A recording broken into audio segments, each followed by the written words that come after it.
உங்கள் குடும்பத்தில் கணவன் மனைவி பிரச்சனையா, குழந்தைகள் பிரச்சனையா, ஆரோக்கியத்தில் பிரச்சனையா? 11 நாட்களில் தீர்வு காண அணுகவும் மாரியம்மன் ஜோதிடம். தொடர்புக்கு 9910165856. Jayachandran Gold and Diamonds, now at Palikatnai.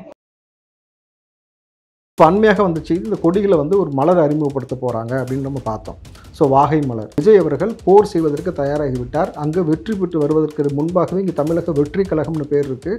அப்போ அந்த வாகை மலரோடு வரும்பொழுது தோல்வி என்றதே கிடையாது, இனி வெற்றி தான் அப்படின்றத பறைசாற்றும் வகையில் அந்த கொடியை அறிமுகப்படுத்த போகிறாங்க. பனையூரில் கட்சி அலுவலகத்தில் 40 அடிக்கான கொடி கம்பம் நட்டுட்டாங்க. தளபதி அவர்கள் அறிமுகப்படுத்த போகக்கூடிய அந்த கட்சி கொடி என்பது தமிழகத்தை தாண்டி, இந்தியாவை தாண்டி உலகம் முழுக்க இருக்கக்கூடிய சொந்தங்களை இணைக்கக்கூடிய தொப்புள் கொடியாக அது பார்க்கப்படுது.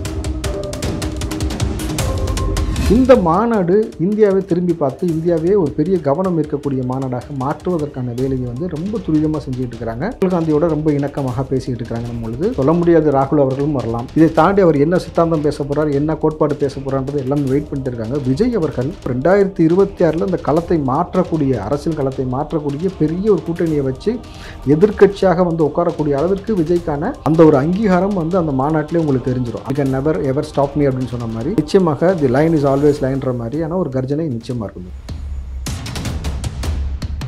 அரசியலுக்கு இவர்களை எதிர்ப்பேன்னு சொல்லிட்டு வந்த கமலஹாசன் உட்பட என்ன பண்ணாரு, இப்போ அந்த பக்கம் ஏறி முத்தம் கொடுத்துட்டு இருக்கிறாரு. ஒரு 3 மாச உழைப்பிற்கு 200 கோடி ரூபாய் சம்பளம் தூக்கி எறிந்து விட்டு மக்களை நோக்கி ஒருத்தர் ஒரு நகர்வு நகர்த்துறான பொழுது, அப்போ இந்த மக்கள் மீது இருக்கக்கூடிய அக்கறை, அவர் இந்த சமூகத்தை பார்க்கக்கூடிய பார்வைன்னு ஒரு விஷயம் இருக்குல்ல. கள்ளக்குறிச்சி மரணத்தின் பொழுது எந்தெந்த அரசியல் கட்சி தலைவர்கள்லாம் போனாங்க நமக்கு தெரியும். அவர்கள் போகும்பொழுது வெறும் 5000 பேர், விஜய் போகும்பொழுது 2 லட்சம் பேர். அதனால தானே பிற கட்சிகள் பயப்படுறாங்க. என்னைக்குமே காட்டுக்கு ராஜா சிங்கம் தான். அந்த சிங்கத்தோடைய கர்ஜனை தான் எப்பயுமே அதிகபட்சமாக கேட்கும். எல்லா நேரமும் சிங்கம் கர்ஜிக்கவும் செய்யாது. ஒரு குழந்தை பிறந்து அடிபட்டு மிதிபட்டு அதுக்கப்புறமேட்டு அந்த குழந்தை கொஞ்சம் கொஞ்சமாக வளர்ந்து நின்று அந்த குழந்தை நாளைக்கு ஒரு கோட்டையை நோக்கி நகரும் பொழுது பார்த்தீங்கன்னாக்கா ஏற்கனவே ஊர் ஆக்கிரமிச்சு வச்சிருப்பாங்கல்ல, அவனுங்க அந்த குழந்தை வரக்கூடிய பாதையில் முள்ளு கல்லெல்லாம் போட்டு வச்சுட்டு இந்த குழந்தை பயந்துருச்சு. ஆனால் இவர்கள் போட்ட அந்த முள்ளையும் அந்த கல்லையும் எடுத்து அந்த குழந்தையை ஆயுதமாக பயன்படுத்தி ரெடி பண்ணி வச்சுக்கிட்டு அந்த குழந்தை நகர்ந்து கொண்டே வருகுதுன்றது அவங்களுக்கு புரியல. குழந்தை பிறக்கணும், அந்த குழந்தை வளரணும், அந்த குழந்தை கோட்டையில் கொடி ஏற்றணும்னு ஆண்டவனே முடிவு பண்ணதுக்கப்புறம் இந்த அற்ப பதர்கள் என்ன செய்ய முடியும்?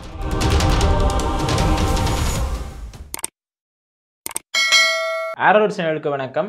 இன்னும் நம்மளோட காங்கிரஸ் கட்சியிலிருந்து ராவுத் இப்ராஹிம் அவர்கள் இணைந்தார்கள். வணக்கம் சார். வணக்கம் தம்பி. தமிழக வெற்றி கழகம் தொடங்கப்பட்டு 4 மாதம் கடந்துருச்சு. விஜய் அவர்களும் ஒரு படத்தை முடிச்சுட்டு வந்துட்டார். ஸோ உங்களோட கருத்து என்ன sir? The line is always a line.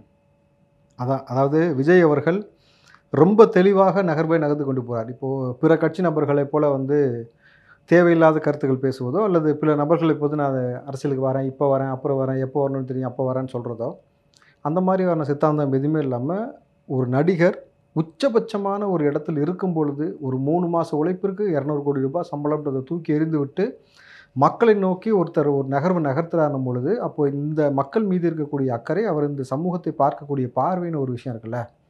அதாவது தொடர்கதையாக இங்கே இருக்கக்கூடிய ஆட்சியில் இருக்கக்கூடிய நபர்கள் எல்லோரும் என்ன இது வரைக்கும் செஞ்சுருக்கிறாங்க? 50-60 ஆண்டு காலம் ஆயிடுச்சு திராவிட கட்சிகள் இருக்குன்னு சொல்கிறாங்க. அவர்கள் மாறி மாறி செய்யக்கூடிய என்ன முறை இங்கே இருக்கிறது, இது வரைக்கும் எதெல்லாம் மாற்றப்படாமல் இருக்கிறத கூர்ந்து கவனிக்கிறார். அப்போது இந்த 70 ஆண்டு காலத்தில், குறிப்பாக கடைசியாக இருக்கக்கூடிய ஒரு 50 ஆண்டு காலத்தில், அதை தாண்டி பார்த்தீங்கன்னா இப்போ சமீபமாக ஒரு 20 ஆண்டு காலமாக நீங்கள் பார்த்தீங்கன்னாக்கா உச்சபட்சமாக தமிழகத்தை கபலீகரம் செய்து கொண்டிருக்கக்கூடிய ஆட்சி முறையை அவர் பார்க்குறாருல.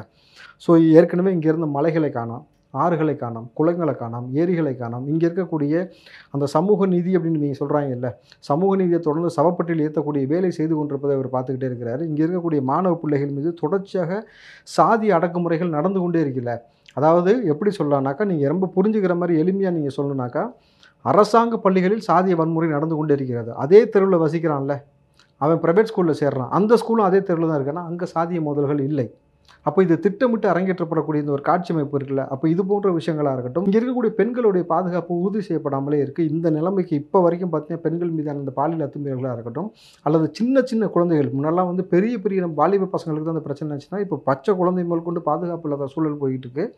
அப்போ ரொம்ப சராசரியாக ஒரு கட்சியில் இருந்து கொண்டே உலகளாவியில் மெத்து கடத்தக்கூடிய விஷயத்தை ஒருத்தங்க பார்த்துக்கிட்டு இருக்கிறாங்கன்னும் பொழுது, அப்போ இது மாதிரியான ஒரு போக்கு. அப்போ விஜய் அவர்கள் கூர்ந்து கவனிச்சுட்டே வராரு. அரசியலுக்கு இவர்களை எதிர்ப்பேன்னு சொல்லிட்டு வந்த கமலஹாசன் உட்பட என்ன பண்ணாரு, இப்போ அந்த பக்கம் ஏறி முத்தம் கொடுத்துட்டு இருக்கிறாரு. இப்போ அந்த மனுஷனுக்கு ஆம்பளை இருந்தாலும் முத்தம் கொடுக்குறது, பொம்பளை இருந்தாலும் முத்தம் கொடுக்குறது தவிர வேறு எதுவும் பெருசாக தெரியாது. இந்த பக்கம் பார்த்தீங்கன்னாக்கா நீங்கள் சரத்குமார் அவர்கள் கனவு வந்துச்சுன்னு கட்சியை கழிச்சிட்டாரு. இப்போ இது போல் மாறி மாறி எல்லா நபரும் மாறிக்கொண்டு போயிட்டு இருக்கும் பொழுது, அப்போது இந்த சமூகத்திற்காக ஒரு தமிழனாக இங்கே வந்து நம்ம நிற்கணும். அதனால தான் பேரே பார்த்தீங்கன்னாக்கா தமிழக வெற்றி கழகம். திராவிடம் எங்கேயுமே வரல பார்த்தீங்கன்னா, அப்போ தமிழக வெற்றி கழகம் வச்சுட்டு உள்ளே வராரு. புதுசாக ஒரு கட்சி அப்படின்னு வந்தால் கூட அந்த புதுசாக வர்றது பெரிய பிராண்டாக உள்ளே வருது இல்லை. இப்போ விஜய்னாலே இந்த பிராண்டு, அந்த விஜய்க்கு ஏற்கனவே நமக்கு தெரியும், நான் பிராண்டு அந்த பழைய பிராண்டை உடைக்கிறதா தான் நான் எக்ஸ்பர்ட்னு வேறு சொல்லியிருக்காருல்ல. அந்த பிராண்டை உடைச்சிட்டு இந்த மாணவ பிள்ளை யங்ஸ்டர்ஸோட உள்ளே வந்து அவர்களை கபலீகரம் செய்து ஒரு நல்ல ஆட்சி முறையை கொடுக்கணும் அப்படின்றத அவருடைய தொலைநோக்கு திட்டமாக இருக்கணும் பொழுது ரொம்ப சரியாக அவருடைய பாதை நகர்ந்து கொண்டு போயிட்டு தான் நான் பார்க்குறேன். இப்போ அடுத்த கட்டமாக கொடி அறிமுகப்படுத்த போகிறாங்க, மாநாடு நடத்த போகிறாங்கன்னு சொல்லி பல கட்டமாக பேசிக்கிட்டு இருக்காங்க. இப்போ எப்படி சார் போயிட்டு இருக்கு, கட்சிக்குள்ள எப்படி நடந்துகிட்டு இருக்கு? இப்போ 40 அடி கொடி கம்பம் நடப்பட்டாச்சு. பனையூரில் வந்து கட்சி அலுவலகத்தில் 40 அடிக்கான கொடி கம்பம்னு நட்டுட்டாங்க. அடுத்து பார்த்தீங்கன்னா வரக்கூடிய 22ன்னு சொல்கிறாங்க. ஆனால் நம்ம இது எப்படி பார்க்குறோம்னா, விஜய் அறிமுகப்படுத்த போக, அதாவது தளபதி அவர்கள் அறிமுகப்படுத்த போகக்கூடிய அந்த கட்சி கொடி என்பது தமிழகத்தை தாண்டி, இந்தியாவை தாண்டி உலகம் முழுக்க இருக்கக்கூடிய சொந்தங்களை இணைக்கக்கூடிய தொப்புள் கொடியாக அது பார்க்கப்படுகிறது. அப்போது இந்த மாதிரி எல்லாத்தையும் இணைக்கக்கூடிய வேலையை அவர் செய்யும் பொழுது இது ஒரு மிகப்பெரிய ஒரு மாற்றத்தையும் ஒரு தாக்கத்தையும் ஏற்படுத்தும். அப்போ ரொம்ப சாதாரணமாக நீங்கள் பார்த்தீங்கன்னா ஒவ்வொருடைய பைக்கில், சைக்கிளில், காரில் ஒவ்வொரு இடங்கள்லையும் இந்த கொடி வந்து பறக்க ஆரம்பித்து நாளைக்கு கோட்டையை நகர்த்தி போய் அங்கே கோட்டையில் இந்த கொடியை பறக்கக்கூடிய வேலையை விஜய் செய்வதற்கான ஒரு முன்னெடுப்பு எடுக்கிறாரு. இப்போ அண்மையாக வந்த செய்தி, இந்த கொடிகளை வந்து ஒரு மலர் அறிமுகப்படுத்த போகிறாங்க அப்படின்னு நம்ம பார்த்தோம். ஸோ வாகை மலர், இந்த வாகை மலருக்குன்னு ஒரு தனித்துவம் இருக்குன்னு சொல்லப்படுகிறது. அதாவது போர் செய்து போரில் வெற்றி பெற்று வரக்கூடிய நபர்களுக்கு அந்த வாகை மலரை வெற்றி மலராகி அதை வந்து சூடுவாங்க அப்படின்ட்டு. அப்போது போரில் வெற்றி பெற்று வரக்கூடிய நபர்களுக்கு அப்படின்னும் பொழுதே ஒரு விஷயம் புரியுதா உங்களுக்கு? அப்போ விஜய் அவர்கள் போர் செய்வதற்கு தயாராகிவிட்டார். அங்கே வெற்றி பெற்று வருவதற்கு முன்பாகவே இங்கே தமிழக வெற்றி கழகம்னு பேர் இருக்குது. அப்போ அந்த வாகை மலரோடு வரும்பொழுது தோல்வி என்றதே கிடையாது, இனி வெற்றி தான் அப்படின்றத பறைசாற்றும் வகையில் அந்த கொடியை வந்து அறிமுகப்படுத்த போகிறாங்க. ஸோ விஜய் அவர்களுக்கு இனி வெற்றி என்பது எப்போயுமே கிடைக்கக்கூடிய வகையில் அவர்களுடைய தொண்டர் வந்து அந்தளவுக்கு வந்து ரொம்ப உற்சாகமாக இருக்கிறாங்க. விஜய் ஒரு மிகப்பெரிய ஒரு மாஸ் ஹீரோ, இளைஞர் மத்தியில் பெரும் படையை வச்சிருக்கிற ஒரு ஆள், இப்போதைக்கு தமிழ் சினிமா நம்பர் 1. ஆனால் அவரிடம் பெட்ரூம் இளைஞர்கள் மட்டும் போதாது, ரொம்ப கீழே போய் இருக்கிறவங்க, பெற்றோர்கள், ரொம்ப வயசானவங்க எல்லாரையும் பார்க்க வேண்டிய களத்தில் இருக்காங்க. அவரால் நிறைய களத்தில் இறங்கி பண்ண முடியுமா அப்படிங்கிற கேள்வி எல்லாட்டையும் எழுந்திருக்கு. இப்போ கள்ளக்குறிச்சி இஷ்யூக்கு நேராக போய் பார்த்தாரு, அங்கே இருக்கிற எல்லாருமே அவ்வளோ அரவணைச்சு அவ்வளோ அன்பை தெரிவித்தாங்க, ஆறுதலை வந்து விஜய் அவர்கள் தெரிவித்தாங்க. இது எந்த அளவுக்கு சாத்தியம்? அவர் வந்து அடுத்த கட்டமாக மாநாடு நடத்தினதுக்கப்புறமோ இல்லை எப்பயோ களத்தில் இறங்கி போராடுறதுக்கு? நம்ம ஏற்கனவே பார்த்தீங்கன்னா விஜய் அவர்கள் ஒவ்வொரு வீட்டில் இருக்கக்கூடிய குடும்பத்துக்குள்ளே போயிட்டார். ஏன்னா நீங்கள் சொன்னீங்களே யங்ஸ்டர்ஸ் இருக்கான்ல, யங்ஸ்டர்ஸ் அத்தனை பேர் அனாதை பயலா? அவனுக்கு ஒரு குடும்பம் இருக்குல்ல. அப்போ அந்தந்த ஒவ்வொருத்தரையும் குடும்பம் சார்ந்த அங்கே இருக்கக்கூடிய நபர்கள் தான் விஜயை நோக்கி வந்திருக்கிறாங்க. நம்ம பொழுது இந்த யங்ஸ்டர்ஸ் மூலம் தான் விஜய் வந்து அடுத்து அவங்களுடைய பெற்றோரை போய் அணுகிறதா இருக்கட்டும், அடுத்து நீங்கள் போகக்கூடிய விஷயமா இருக்கட்டும். நீங்கள் பாருங்கள், இப்போ இந்த கள்ளக்குறிச்சி நீங்கள் சொன்னீங்க, கள்ளக்குறிச்சி மரணத்தின் பொழுது எந்தெந்த அரசியல் கட்சி தலைவர்கள்லாம் போனாங்க நமக்கு தெரியும். அவர்கள் போகும்பொழுது வெறும் 5000 பேர், விஜய் போகும்பொழுது 2 லட்சம் பேர். ஸோ சொல்லாமல் ஒரு துக்க நிகழ்ச்சிக்கு போகும்பொழுது இவ்வளோ பேரை வரும்பொழுது சொல்லிவிட்டு ஒரு மாநாடுக்கு வாங்க உங்களை சந்திக்க போகிறேன்னு கூப்பிடும்போது எவ்வளோ க்ரௌடு வரும். உங்களை சந்திக்க வரேன்னு சொல்லிட்டு ஒரு நடைப்பயணம் செஞ்சால் எவ்வளோ க்ரௌடு வரும். ஒவ்வொரு ஊர்லேயும் பார்த்தீங்கன்னாக்கா போய் ஒரு ஸ்பீச் கொடுக்க போராடும் போது எவ்வளோ வரணும் பொழுது ரொம்ப ஈஸியாக கொண்டு போய் இன்ட்ராக்ட் பண்ணுறதுக்கோ அந்த பெற்றோர்கள்ட்ட சொல்கிறதுக்கோ மாணவ பிள்ளைகளை அரசியல் பழகுங்கள்னு சொன்னார்ல, இது வரைக்கும் எந்த கட்சி சொல்லியிருக்கு? மாணவ பிள்ளைகளை அழைத்து அரசாங்க காசு எடுத்து கொடுக்குறதெல்லாம் கணக்கு வச்சக்கூடாது. சொந்தமாக உழைச்ச காசு எடுத்து இது வரைக்கும் எந்த அரசியல் கட்சி தலைவர் கொடுத்துருக்காங்க? விஜய் அவர் கஷ்டப்பட்டு உழைச்ச காசை எடுத்து கொண்டு வந்து வைரமாகவும் தங்கமாகவும் மாணவ பிள்ளைகளை கொடுத்து நீங்கள் படிங்கன்னு சொன்னது மட்டும் இல்லாமல் அடுத்த கட்டமாக அரசியலை கற்றுக்கொண்டு அது ஒரு துறையாக தேர்ந்தெடுத்து வாங்கன்னு சொல்லி உங்களை அரசியல் படுத்துவதற்கான வேலை செய்கிறேன்னு சொல்லியிருக்கிறாரு. நாங்குநேரில் பாதிக்கப்பட்ட வெட்டப்பட்ட அந்த சின்னத்துறை பக்கத்தில் உட்காந்து இந்த மாதிரி சாதிய பாகுபாடுகள் இனிமேல் நடக்கக்கூடாது, உனக்கு பக்கபலமாக நிற்கேன்னு சொல்லியிருக்கிறாரு. திருநங்கை அந்த பொண்ணு பக்கத்தில் உட்காந்து உங்களுக்கும் பக்கபலமாக நிற்கிறேன்னு சொல்லும் பொழுது ரொம்ப எளிமையாக பெற்றோர்கள்ட்ட போயிட்டார் ஏற்கனவே. அப்படின்னும் பொழுது நாளைக்கு ஒரு அரசியல் கட்சி தலைவராகன்றது உள்ளே போகிறது ரொம்ப ஈஸி தம்பி. அது வந்து அதனால தானே பிற கட்சிகள் பயப்படுறாங்க. பயந்து தேவையில்லாமல் சென்று முடிகிற வேலை, தேவையில்லாமல் வந்து இவர் அவர்கிட்ட போயிருக்கார், அவர் இவர்கிட்ட போயிருக்கார், அவசியம் இல்லையே தம்பி. என்றைக்குமே காட்டுக்கு ராஜா சிங்கம் தான், கரெக்டுங்களா? அந்த சிங்கத்தோடைய கர்ஜனை தான் எப்பயுமே அதிகபட்சமாக கேட்கும். எல்லா நேரமும் சிங்கம் கர்ஜிக்கவும் செய்யாது. எப்போ கர்ஜிக்கணுமோ அப்போ கர்ஜிக்கும். அந்த மாநாட்டில் கர்ஜிக்கும். நீங்கள் பாருங்கள், மாநாடு இது பலகட்ட பேச்சுவார்த்தையே ரொம்ப நடந்துக்கிட்டே இருந்துச்சு. மாநாடு எங்கே நடத்த போகிறோம், அங்கே நடத்த போகிறோம், திருச்சி நடத்துது, கோயம்புத்தூர் நடக்குதுன்னு. ஆனால் இறுதி கட்டமாக விசாரிக்கும் பொழுது விக்கிரவாண்டி நடத்துகிறதா ஒரு பேச்சு வந்திருக்கு சார். ஸோ என்னெல்லாம் நடக்க போகுது, யாரெல்லாம் வர போகிறாங்க அப்படின்னு எல்லாருக்கும் பெரிய எதிர்பார்ப்பு இருக்குது. அதை பற்றி என்ன சார் நினைக்கிறீங்க? மாநாட்டில் யாரெல்லாம் வர போகிறாங்கன்றதை தாண்டி மாநாட்டில் என்ன பேச போகிறான்றதான் ரொம்ப பேசும் பொருளாக இப்போ எதிர்பார்க்கப்படுகிறது. ஏன்னா நிச்சயமாக கோட் ஆடியோ லான்ச் என்பது நடக்க போவது கிடையாது. ஸோ அதற்கு பதிலாக நேரடியாக மாநாடு நீங்கள் வழக்கமாக ஒரு விஷயம் பார்த்தீங்கன்னா, ஒரு ஆடியோ லான்ச்னாலே விஜய் அவர்கள் என்ன பேசுவார்? குட்டி ஸ்டோரி. கரெக்ட்டுங்களா? இப்போ அந்த குட்டி ஸ்டோரி விஜய் பேசக்கூடியது எந்த இடமாக இப்போ சூஸ் பண்ணுறாருன்னா மாநாடு தான் சூஸ் பண்ணுறாரு. ஏன்னா அந்த இடத்தில் இப்போ 1 மாத காலமாக பொறுத்திருந்து இன்னும் எதிர்பார்ப்போடு அந்த இளைஞர்கள் அந்த இடத்துக்கு வருவாங்க. சாதாரணமாக விஜயை பார்ப்பதற்காக ஸ்க்ரீனில் பார்ப்பதற்கே லட்சக்கணக்கில் வரானா? ஒரு இடத்திற்கு நான் வரேன்னு அவர் சொல்லிட்டு மாநாட்டுக்கு வரும்பொழுது குறைஞ்சபட்சம் எதிர்பார்க்கப்படுகிறது வந்து ஒரு 15 லட்சம் பேர் வருவாங்கன்றது தான். அதை தாண்டி எவ்வளோ பேர் வராங்கன்றதை நம்ம பொறுத்திருந்து பார்ப்போம். ஸோ அந்த மாநாட்டில் அவர் பேச போகக்கூடிய ஒரு குட்டி ஸ்டோரி. வழக்கமாக விஜய் அவர்கள் ஒரு குட்டி ஸ்டோரி சொல்லுவார்ல, நம்ம ஒரு ஸ்டோரி சொல்லுவோம். அதாவது ஒரு குழந்தை பிறந்து அந்த குழந்தை வளர்ந்து அந்த குழந்தைகிட்ட வந்து நிறைய கதையெல்லாம் எல்லோரும் சொல்லுவாங்க. அந்த குழந்தை வந்து எல்லா கதையும் பொறுமையாக கேட்டு அதுக்கப்புறம் அந்த குழந்தை வந்து அடிபட்டு மிதிபட்டு அதுக்கப்புறமேட்டு அந்த குழந்தை கொஞ்சம் கொஞ்சமாக வளர்ந்து நின்று அந்த குழந்தையே குட்டி ஸ்டோரி சொல்கிற அளவுக்கு வளர்ந்துரும். அந்த குழந்தை குட்டி ஸ்டோரி எல்லாம் சொல்கிற அளவுக்கு வளர்ந்து நின்றுட்டு அந்த குழந்தை நாளைக்கு ஒரு கோட்டையை நோக்கி நகரும் பொழுது பார்த்தீங்கன்னாக்கா ஏற்கனவே ஊரை ஆக்கிரமிச்சு வச்சுருப்பாங்கல்ல, அவனுங்க அந்த குழந்தை வரக்கூடிய பாதையில் முள் கடலாம் போட்டு வச்சுட்டு இந்த குழந்தை பயந்துருச்சு, இந்த குழந்தை இனிமேட்டு வராது அப்படின்னு சொல்லிக்கிட்டே இருக்கானுங்க. ஏன்னாக்கா கொஞ்சம் காலதாமதம் ஆகும் இல்லையா அந்த பாதையில் வர்றதுக்கு. ஆனால் இவர்கள் போட்ட அந்த முள்ளையும் அந்த கல்லையும் எடுத்து அந்த குழந்தையை ஆயுதமாக பயன்படுத்தி ரெடி பண்ணி வச்சுக்கிட்டு ஒரு கோட்டையை பிரம்மாண்டமாக உருவாக்கி கொண்டு அந்த குழந்தை நகர்ந்து கொண்டே வருகுதுன்றது அவங்களுக்கு புரியல. அந்த குழந்தை நல்லா யோசிச்சு பாருங்கள், அந்த குழந்தை பிறக்கணும், அந்த குழந்தை வளரணும், அந்த குழந்தை கோட்டையில் வந்து கொடி ஏற்றணும்னு ஆண்டவனே முடிவு பண்ணதுக்கப்புறம் இந்த அற்ப பதர்கள் என்ன செய்ய முடியும்? அந்த குழந்தை யார்? தளபதி விஜய் அவர்கள். அப்போது அவர் இந்த முன்னெடுப்பை எடுத்து நகர்த்தி கொண்டு வரார்ல, இந்த இடத்துல அவரோட கைகோர்க்க போடக்கூடிய நபர் யாராக இருக்குனாக்கா இந்தியாவில் இருக்கக்கூடிய பெரும்பாலான கட்சி தலைவர்கள்லாம் இப்போ விஜய் கூட நேரடியாக பேசி கொண்டிருப்பதாக அண்மை தகவல். ஒவ்வொரு கட்சியை சார்ந்த தலைவர்களே பேசிக்கிட்டு இருக்கிறாங்க அப்படின்னும் பொழுது அதை தாண்டி சினிமா பிரபலங்கள் இருக்காங்கல்ல, ஷாருக் கான் இந்த மாதிரியான முக்கியமான நபர்களும் பேசி கொண்டிருக்கிறாங்கன்னும் பொழுது இந்த மாநாடு இந்தியாவை திரும்பி பார்த்து இந்தியாவே ஒரு பெரிய கவனம் இருக்கக்கூடிய மாநாடாக மாற்றுவதற்கான வேலையை வந்து ரொம்ப துரிதமாக செஞ்சுக்கிட்டு இருக்கிறாங்க. குறிப்பாக ராகுல் காந்தியோட ரொம்ப இணக்கமாக பேசிக்கிட்டு இருக்கிறாங்கன்னும் பொழுது சொல்ல முடியாது, ராகுல் அவர்களும் வரலாம். இப்போ இதை தாண்டி பிற மாநிலத்துடைய பிரதமர்கள், பிற மாநிலத்துடைய முதல்வர்கள், பிற மாநிலத்துடைய துணை முதலமைச்சர்கள், பிற மாநிலத்துடைய அமைச்சர் பெருமக்கள், சினிமா ஸ்டார்ஸ், இதை தாண்டி வந்து நீங்கள் சமீபமாக பார்த்துருக்கலாம், ஜப்பான்லேருந்து கூட விஜயை தேடி வந்து அவர் ரசிகர்லாம் வந்தால் நம்ம பார்க்கலாம். ஸோ உலக நாடுகள்லேருந்து எத்தனை பேர் வரப்போகிறாங்க, இதை தாண்டி அவர் என்ன சித்தாந்தம் பேச போகிறார், என்ன கோட்பாடு பேச போகிறான்றது எல்லாமே வெயிட் பண்ணிட்டு இருக்காங்க. விஜய் அவர்கள் இந்த மாநாடை ரொம்ப சக்ஸஸ்ஃபுல்லாக நடத்தி முடிச்சுட்டு அந்த கொள்கை கோட்பாடெல்லாம் சொல்லிய பிறகு தான் நீங்கள் பார்த்தீங்கன்னா உண்மையாலுமே அரசியலில் ஒரு தணல் என்பது ஏற்றப்படும். அன்னையிலேருந்து உங்களுக்கு ஸ்டார்ட் ஆயிரும் விஜயருடைய அந்த களம். அதுக்கு பிறகு நிர்வாகிகள் போடப்பட்டு அந்த நிர்வாகிகள் அவர் சார்பாக வந்து நீங்கள் வந்து களத்தில் உட்காந்து பேச ஆரம்பித்த பொழுது விஜய் கட்சியை குறை சொல்வதற்கு இங்கே என்ன இருக்குது? ஒன்றுமே கிடையாது. நீங்கள் எதுவுமே பேச முடியாது. புதுசாக ஒரு கட்சி வந்திருக்கு. ஆனால் விஜய் அவர்கள் அந்த கட்சி சார்ந்த நபர்கள் பிற கட்சிகளை குறை சொல்வதற்கு எவ்வளோ விஷயம் இருக்குது. 2 திராவிட கட்சியிலும் எடுத்துங்களேன், இயற்கை வளங்கள், கனிம வளங்கள், சாதிய பாகுபாடு, வேங்கைகள் பிரச்சனை, நாங்குநேரி பிரச்சனை, புதுக்கோட்டை பிரச்சனை, ஒவ்வொரு இந்த பெருவளத்தில் பாதிக்கப்பட்டதாக இருக்கட்டும், கிளாம்பாக்கம் பிரச்சனையாக இருக்கட்டும், அதை தாண்டி நீங்கள் பார்த்தீங்கன்னாக்கா ஒவ்வொரு அமைச்சர் பெருமக்கள், பல கட்சியில் இருக்கக்கூடிய அமைச்சர் பெருமக்களுடைய அந்த சொத்து அதிகரித்ததாக இருக்கட்டும், இங்கே இருக்கக்கூடிய ஆணவ படுகொலையாக இருக்கட்டும், இங்கே சாதிய பாகுபாடாக இருக்கட்டும், அடக்குமுறைகளாக இருக்கட்டும், எல்லாத்தையும் பறைசாற்றி பேசுவதற்கு அவ்வளோ விஷயம் இருக்கு இல்லையா?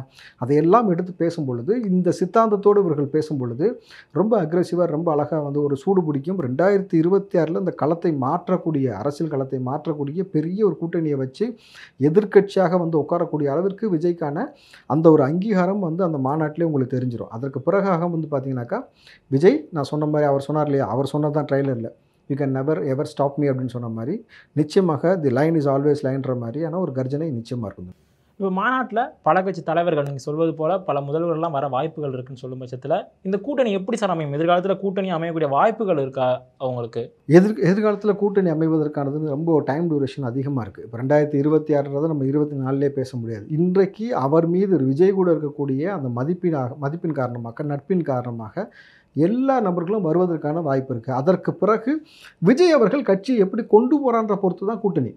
நீங்கள் வந்து மாநாடு போடுவதன் மூலமாகவே ஒருத்தர் கோட்டையை போய் பிடிச்சிட முடியுமானா முடியாது. யதார்த்தமாக பேசினா அதான் உண்மை. ஆனால் அவருடைய சித்தாந்தம், கோட்பாடு அது தெரிந்த பிறகு அவருக்கு இருக்கக்கூடிய அந்த மாஸ் ஐக்கான் இருக்குல்ல, நீங்கள் எம்ஜிஆருக்கு பிறகு ஒரு நபருக்கு இப்படி ஒரு மாஸ் க்ரௌடு யாருக்கு இருக்குதுன்னு பார்த்தீங்கன்னா விஜய்க்கு தான். இன்னும் சொல்ல போனால் எம்ஜிஆரை விட அதிகமான க்ரௌடு இருக்கிறது யாருன்னா விஜய்க்கு தான். ஏன்னா எம்ஜிஆர் பீரியடில் இந்த பாப்புலேஷன் வேறு, இப்போ இருக்கக்கூடிய பாப்புலேஷன் வேறு.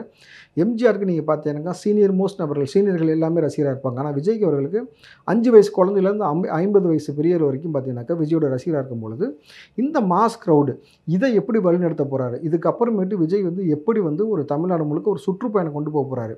இப்போ விஜய் அவர்களை பார்ப்பதற்காகவே விஜய் வந்து வரான்னு சொன்னாக்கா ஒரு பெரிய க்ரௌடு கூடும். அந்த க்ரௌடில் எல்லா கட்சி நபரும் வருவான், விஜயை பார்க்கணும் அப்படின்ற அந்த ஒரு ஐகான்ன்றதுனால வருவாங்க. அந்த இடத்தில் விஜய் வந்து தன்னை தேடி வரக்கூடிய நபர்களை தன்னுடைய கேடர்ஸாக மாற்றக்கூடிய வித்தை, அந்த மந்திரத்தை அவர் தான் செய்யணும். அவர் எப்படி பேச போகிறாரு, சித்தாந்தத்தை எப்படி சொல்ல போகிறாரு, எப்படி இந்த கட்சிகள் இவனால் ஏமாத்துங்கிற விஷயத்தை சொல்லும் பொழுது எல்லாருமே தன்னிச்சையாக வந்து விஜய் கட்சிக்கு மாறி அந்த கட்சிக்கு ஓட்டு போடக்கூடிய அந்த மனநிலையை உருவாக்கக்கூடிய ஒரு மாதம் அவர் தான் செய்யணும். அது இப்போ மாநாடு முடிச்சதுக்கப்புறம் அவங்க என்னென்ன பண்ண போகிறாங்க அப்படின்றத வந்து என்னென்ன பண்ணணும் பார்க்கணும். இப்போ அந்த கட்சிக்குள்ளே என்னென்ன பண்ணிக்கிட்டு இருக்காங்க, ஏன்னா நிறையா நபர்களை சேர்த்துக்கிட்டு இருக்காங்க, ஒரு 250-300க்கு மேலே மாவட்ட இதெல்லாம் போட்டிருக்காங்க. ஸோ அதை பற்றி என்ன நினைக்கிறீங்க, என்ன நடந்துகிட்டு இருக்கு கட்சிக்குள்ளே இப்போதைக்கு? தற்போதைக்கு வெளிநபர்களை யாரையும் கட்சிக்குள்ளே போடலை தம்பி. வெளிநபர்களை வெளி கட்சியிலேருந்து, குறிப்பாக நீங்கள் எந்த திராவிட கட்சியிலாக இருக்கட்டும், பிற கட்சிகள் இருக்கல, தமிழ்நாட்டில் இருக்கக்கூடிய எல்லா கட்சியிலிருந்தும் சரி, பல ரசிகர்களும் சரி, விஜய் கட்சி ஆரம்பிச்சிட்டோம்னா பல ரசிகர்கள் இருப்பாங்களே, ஒவ்வொரு ஸ்டாருக்கும் ஒவ்வொரு ரசிகர் இருப்பாங்க. அவங்களாம் வந்து ஏமாற்றத்துடைய உச்சத்தில் இருக்காங்க. இப்போ கமலஹாசனை நம்பி இருந்தவர்கள்லாம் உச்சத்தில் ஏமாந்து போயிட்டாங்க. அதே போல் தான் இப்போ ஒவ்வொரு ஸ்டார்ஸோடைய எல்லா நபர்களுமே சரி விஜயை நோக்கி படையெடுத்து வராங்க. விஜய்கிட்டும் பேச்சுவார்த்தை நடத்துகிறாங்க. இன்னும் சொல்ல போனால் பண முதலைகள் இருக்குங்களே, பணம் வச்சுக்கிட்டு ரொம்ப பெரிய இருக்கக்கூடிய முதலைகள்லாம் தனக்கான ஒரு இடத்தை, தனக்கான ஃபேஸ் வேல்யூ கிடைக்கணுன்றதுக்காகவும் இந்த பக்கம் தேடி வராங்க. ஆனால் விஜய் அவர்கள் அந்த மாதிரி நபர்களை தேர்ந்தெடுத்து இப்போதைக்கு யாரையுமே சூஸ் பண்ணி உள்ளே போடுவது, அவர் எந்த சூழலையுமே அதை செய்ய மாட்டோம் அப்படின்ற மாதிரி ரொம்ப திட்டவட்டமாக இருக்கிறாங்க. அப்போது ஒரு நபர் உள்ளே வராங்கன்னா அவங்கள வந்து பேக்ரவுண்டு வெரிஃபிகேஷன் பண்ண பிறகு தான் கட்சிகளை போடணும். அதுவும் மாநாடுக்கு பிறகு தான்றது ரொம்ப தெளிவாக இருக்காங்க. அதற்கு முன்பாக போடக்கூடாது.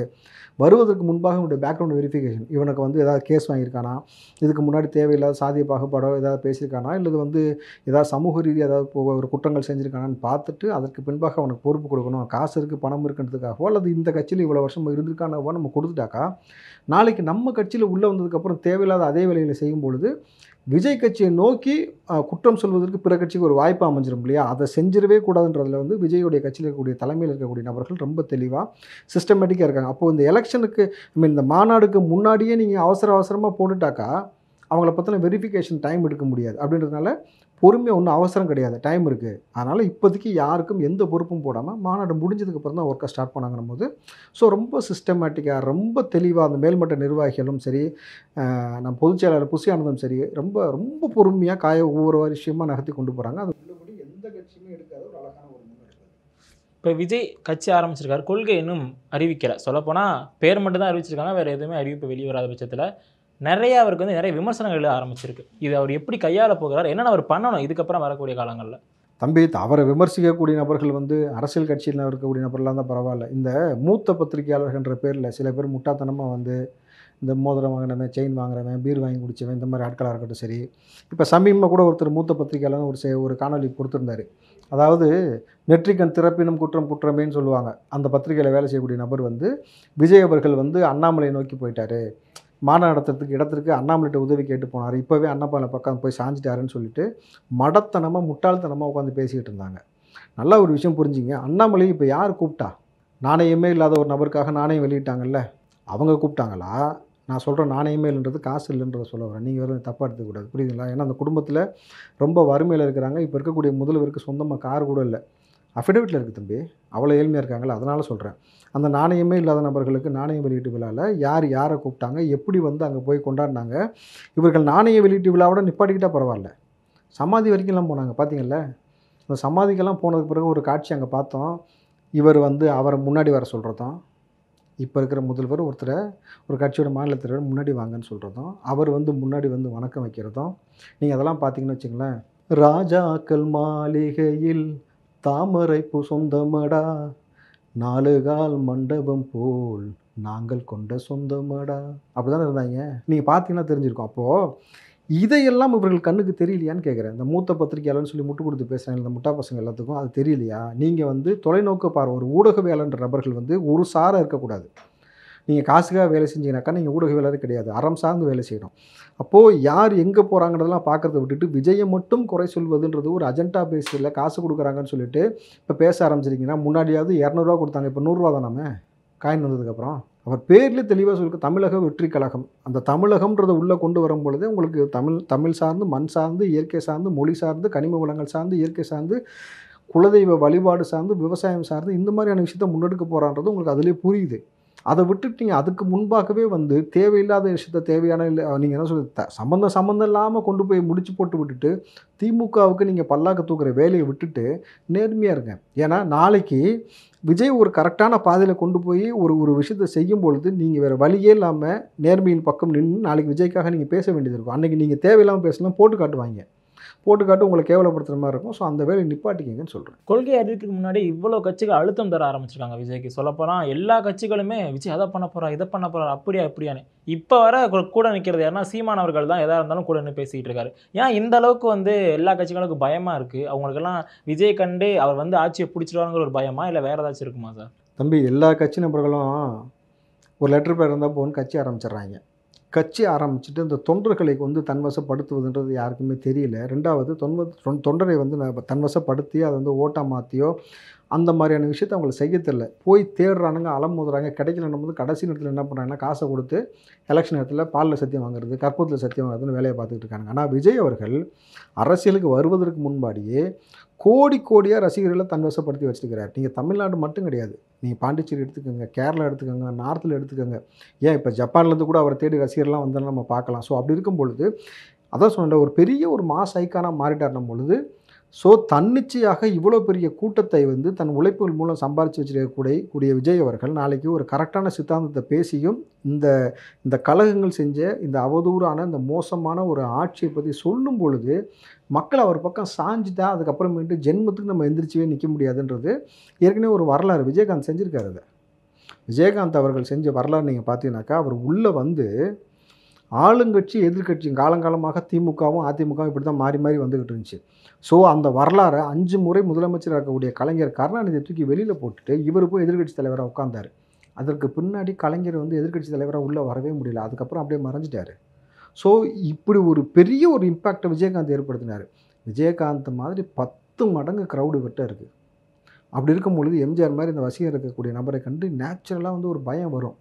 அந்த பயத்தின் காரணமாக இப்போதைக்கு மாறி சில புதட்டல்கள் செஞ்சிட்ருக்காங்க. பட் அதெல்லாம் சொன்ன மாதிரி எவ்வளோ தான் கல் முள்ள போட்டாலும் சரி வரணும்னு ஆண்டவை முடிவு பண்ணிட்டானதுக்கப்புறம் நீங்கள் என்ன செய்ய முடியும், வந்துடுவார். தொடர்ச்சியாக சப்போர்ட் பண்ணிட்டு இருக்கிறாருலாம் சீமான் அவர்கள். நேற்றைய இப்போ ஒரு பேட்டியில் போது கூட தம்பி கூப்பிட்டா நான் போயிடுவேன் அப்படிங்கிற விஷயத்தை வச்சிருக்காரு. ஸோ சீமானும் விஜயும் எந்த அளவுக்கு கூட்டணி சாத்தியம் அப்படி சாத்தியம் இருந்தால் வெற்றி எப்படி சார் இருக்குமா உங்களுக்கு? அண்ணன் சீமான் இப்போ எப்பயுமே விஜய் அவர்களோட சேர்வதுக்கு ரெடியாக இருக்கிறாரு. பட் விஜய் ரெடியாக இருக்கிறாருன்றதான் இங்கே ஒரு பெரிய கேள்வி. ஏன்னா எலெக்ஷன் நெருங்க தான் இன்னும் வந்து களம் மாறும். ஏன்னா அண்ணன் சீமான் அவர்கள் எந்த ஸ்டாண்ட் எடுத்து எந்த மாதிரி கொண்டு போக போகிறாரு அப்படின்னு ஒரு விஷயம் நம்ம பார்க்கணும். அந்த நேரத்தில் அன்றைக்கி இருக்கக்கூடிய கள நிலவரப்படி அண்ணன் சீமான் அவர்கள் எப்போதும் போல் தன்னிச்சையாகவே நிற்கலாம், இன்னும் எவனுக்கும் காம்ப்ரமைஸ் இல்லாமல் நம்ம இருக்கணும் அப்படின்ற மாதிரி ஒரு என்ன சொல்கிறது ஒரு சார்ந்து போவாங்கள்ல, ஒரு சார்ந்து திடீர்னு பிஜேபி கூட கொஞ்சம் நெருக்கமாகவோ அல்லது மற்ற கட்சியோட நெருக்கமாக போகிற மாதிரி ஏதாவது தெரியுதா அப்படின்றதெல்லாம் இவங்களை உற்று நோக்குவாங்க. அதே மாதிரி விஜய் அவர்கள் என்ன செய்ய போகிறான்றதையும் சீமானும் பார்ப்பாங்க. ஸோ அதுக்கு பின்னாடி தான் அந்த விஷயம் சாத்தியப்படும். இன்றைக்கு நிலைமைப்படி பார்த்தீங்கன்னா நான் சீமான் வந்து ரொம்ப தெளிவாக இருக்குது, நான் விஜய் கூட போகிறதுக்கு ரெடி, தம்பி தான் முடிவு பண்ணணும்னு சொல்லிட்டாரு. ஸோ இப்போ இவர் ஒரு பக்கம் எனக்கு தெரிஞ்ச அண்ணன் திருமா வந்து நிச்சயமாக 2026 திமுக கூட்டணியில் இருப்பது கஷ்டம். அதே மாதிரி தமிழ்நாடு முஸ்லீம் முன்னேற்ற கழகமும் இருப்பது கஷ்டம். ஏன்னா அந்த மேல்மட்டம் இருக்கக்கூடிய நபர்கள் எல்லோரும் எனக்கு ரொம்ப நெருக்கம், நாங்கள் அடிக்கடி பேசிப்போம், நேரில் சந்தித்து. அவரெல்லாம் மிகப்பெரிய அதிருப்தியில் இருக்காங்க திமுக மீது. ஸோ அப்படி இருக்கும் பொழுது கூட்டணி என்பது ரொம்ப அக்ரஸிவாக மாறும். ஏன்னு சொன்னீங்கன்னாக்கா எடப்பாடி அவர்களை எப்படியாவது மிரட்டியாவது உருட்டியாவது வந்து பிஜேபி தன் பக்கம் கொண்டு வந்துடலான்னு ரொம்ப ஸ்ட்ராங்காக இருந்தாங்க. கடைசி நொடி வரைக்கும் அவர் போகவே இல்லை. இப்போ என்ன பண்ணிட்டாங்கனாக்கா திமுக ரொம்ப தெளிவாக வெயிட் பண்ணி பார்த்தாங்க, எடப்பாடி போனோன்னு ஃபைல்ஸ் 1 டிஎம்கே ஃபைல் 1 ஃபைல் 2 அது இது 2G வழக்கு, அப்புறமேட்டு ஆர் ராசா வழக்கு, பொன்முடி வழக்கு, KKSSR வழக்கு, இந்த மாதிரி ஒவ்வொரு வழக்காக தோண்டி இப்போ டிஎம்கே பிஜேபி நோக்கி நகருதா? ராகுல் காந்தி அழைக்க வேண்டிய இடத்துல ராஜ்நாத் சிங் அழைக்கிறீங்க, அண்ணாமலை அழைக்கிறீங்க, அவங்க கூட சேர்ந்து நீங்கள் எல்லாமே வேலை செய்கிறீங்க.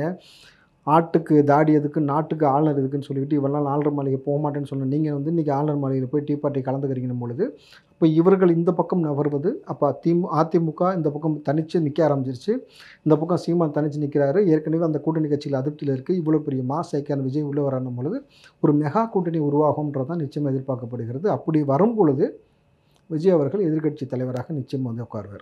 உங்கள் குடும்பத்தில் கணவன் மனைவி பிரச்சனையா, குழந்தைகள் பிரச்சனையா, ஆரோக்கியத்தில் பிரச்சனையா? 11 நாட்களில் தீர்வு காண அணுகவும் மாரியம்மன் ஜோதிடம். தொடர்புக்கு 9908165856. Jayachandran Gold and Diamonds, now at Palikatnai.